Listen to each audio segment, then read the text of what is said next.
نقولوا بانه فريق افريكا سبور هذه الجوله الثانيه خرج من هذه المحاوله والاصابه ديال فريق الرجاء البيضاوي واللي جات بالضبط في الدقيقه السابعه من الجوله الثانيه. شعيب المباركي تلاحظوا تمريره جميله من رباطي امين. لاحظوا الطريقه باش شاف الانطلاقه ديال شعيب المباركي. هادو هما الكرات اللي تيتبنوا بشكل جيد المباركي. يعني كانت كره مخدومه تماما بمعنى انه الاصابه جميله وجميله جدا. خوباش طارق رزقي خربوش.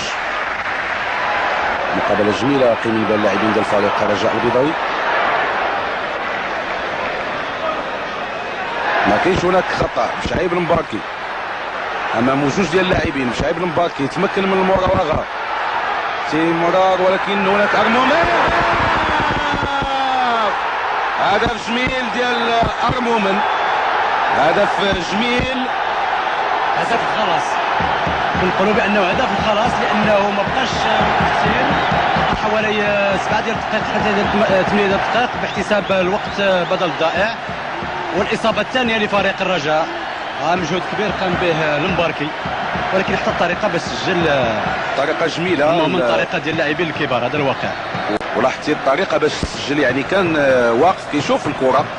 لاحظ الانطلاقه ديالو تموقع في مكان جيد. الكره بعيده شيئا ما ولكن الطريقه جميله يعني